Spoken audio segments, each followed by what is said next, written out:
پیرانی پیر شیخ عبد القادر جیلانی رحمت اللہ علیہ کی خدمت میں ایک خاتون آئی، اپنا بچہ چھوڑ گئی کہ بابا جی اس کو اللہ اللہ سکھا دے۔ آپ نے فرمایا ٹھیک ہے۔ کچھ عرصے کے بعد آئی، دیکھا تو وہ سوکھی روٹی اور نمک مرچ سے کھا رہا اور بابا جی بھنے ہوئے مرغ کھا رہے ہیں۔ کہنے لگی اللہ والے ایسے ہوتے ہیں، اللہ والے ایسے ہوتے ہیں۔ آپ جو کھا رہے ہیں میرے بیٹے کو تو وہ آپ کھلا ہی نہیں رہے، آپ جو کھا رہے ہیں میرے بیٹے کو تو وہ نہیں کھلا رہے۔ تو آپ نے فرمایا تھا بی بی میں نے اپنی منزلیں ایسے شروع کی تھیں جیسے تیرے بیٹے نے شروع کی ہیں۔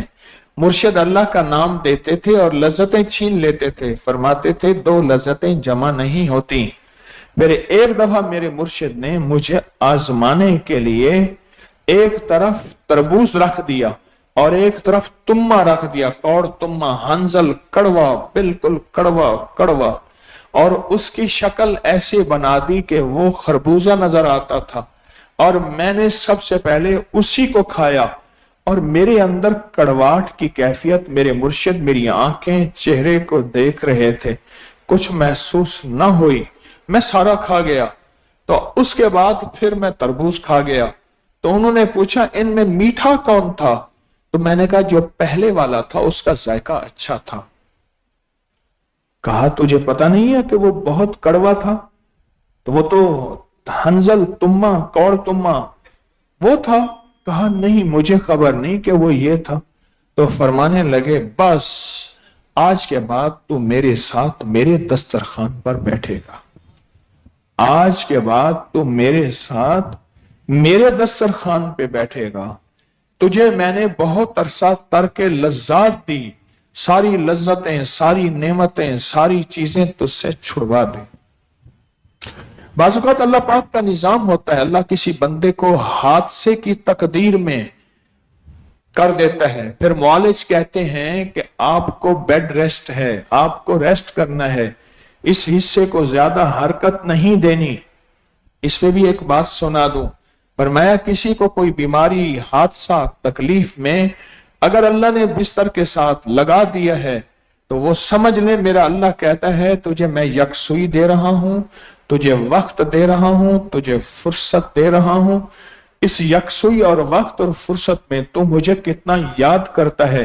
اگر تو بندہ اللہ کو یاد، ذکر، اعمال کی طاقت بڑھا دیتا ہے، اللہ بیماری کو مختصر کر دیتے ہیں، اور اگر بندہ بیماری کی تکلیف کو چاہتا ہے کہ ویسے رہے تو پھر اللہ پاک کی طرف سے اس کی توجہ ہٹ جاتی ہے، دھیان ہٹ جاتا ہے، تو پھر اللہ کہتا ہے ٹھیک ہے تو میری طرف توجہ نہیں کرتا، میں تیری طرف توجہ نہیں کرتا، میں تجھے تیری تکلیف میں گھلا دوں گا، پریشان کر دوں گا، اور تجھے ساری عمر انہی تکلیفوں میں رکھوں گا۔